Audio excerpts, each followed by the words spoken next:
नमस्कार। मैं अंजीत सर आपका जो है ऑनलाइन टीचिंग में स्वागत करता हूं। और आज हम जो है आपको ऑनलाइन टीचिंग में कक्षा 12 के भौतिक विज्ञान के पहले चैप्टर के बारे में डिस्कस करेंगे आपके साथ। पहले चैप्टर का नेम है वैद्युत आवेश तथा वैद्युत क्षेत्र। अब वैद्युत आवेश की चर्चा हम लोग सबसे पहले करेंगे। तो देखिए, बोर्ड पे आप देख रहे होंगे वैद्युत आवेश पहले से मैंने लिख दिया है। अब वैद्युत आवेश के डेफिनेशन की बात कर लेते हैं, परिभाषा की बात कर लेते हैं। तो आप लोग ध्यान दें, वैद्युत आवेश किसे कहते हैं? द्रव्य का वह गुण जिसके कारण वह वैद्युत तथा चुंबकीय प्रभाव उत्पन्न करता है तथा उसका अनुभव करता है, वैद्युत आवेश कहलाता है। ठीक है।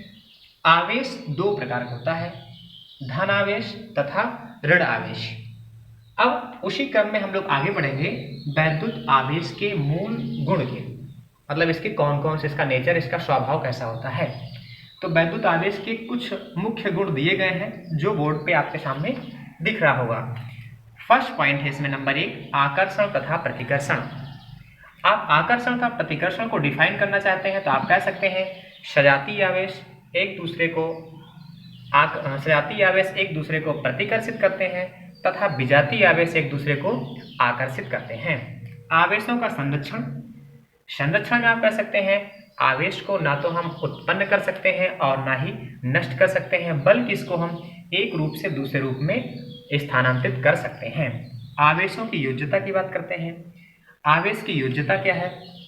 तो योज्यता में आप ये कह सकते हैं कि मतलब किसी वस्तु का संपूर्ण आवेश उस वस्तु में उपस्थित सभी कणों के आवेशों के योगफल के बराबर होता है। आप इसको ऐसे कर सकते हैं Q बराबर Q1 plus Q2 plus Q3 plus data, मतलब किसी वस्तु का कुल आवेश उस वस्तु में उपस्थित सभी कणों के आवेशों के योगफल के बराबर होता है। इसे ही आवेश की योज्यता कहा जाता है। आवेशों का क्वांटमीकरण आप जान लें, क्वांटमीकरण एक विशेष प्रकार का गुण होता है।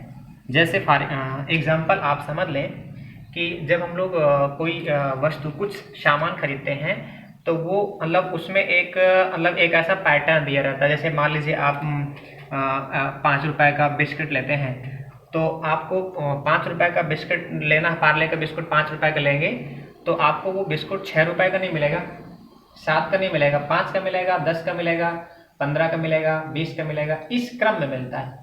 इसका मतलब ये हुआ कि वो जो पैकेट बनाया गया है उसको एक विशेष संख्याओं से परिबद्ध किया गया है, एक विशेष संख्या गुणज के रूप में लिखा गया है।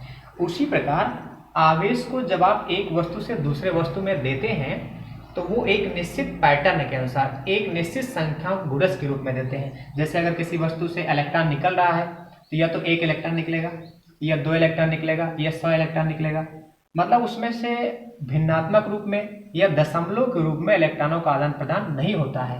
और आवेश के इसी गुण को आवेश का क्वांटीकरण कहा जाता है। अगर आप इसको डिफाइन करना चाहें थोड़ा मतलब उस तरह से, तो आप ऐसे कह सकते हैं कि प्रत्येक वस्तु पर आवेश एक निश्चित न्यूनतम मान का पूर्ण गुणक होता है। आवेश के इसी गुण को आवेश का क्वांटमीकरण कहा जाता है। Q बराबर प्लस माइनस NE, आप इसको सूत्र से परिबद्ध कर सकते हैं, जहां n का मान 1, 2, 3, डाटा इस क्रम में होता है। इसी को आवेश का क्वांटमीकरण कहा जाता है। उम्मीद है कि आप आवेश का क्वांटमीकरण समझ गए होंगे। फिर से देख लें आप, अगर आपको आवेश का क्वांटमीकरण डिफाइन करना है तो आप बोलिए किसी वस्तु पर आवेश या किसी वस्तु पर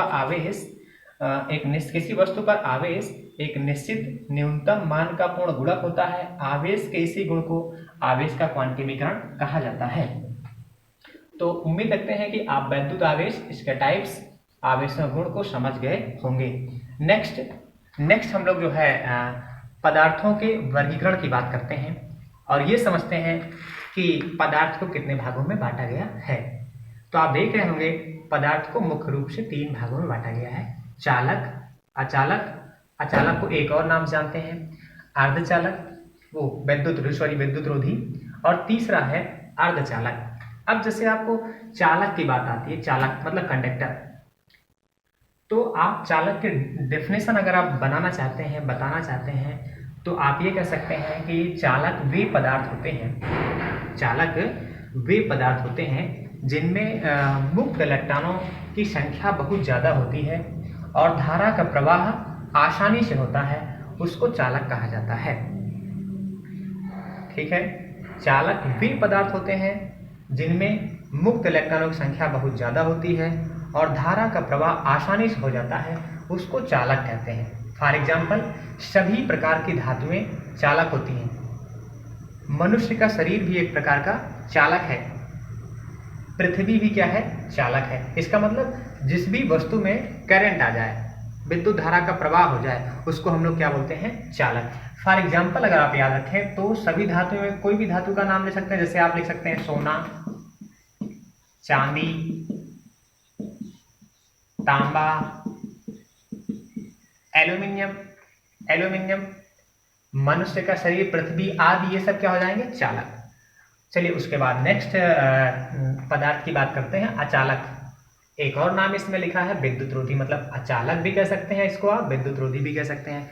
तो डेफिनेशन आप यहाँ से मिला लें।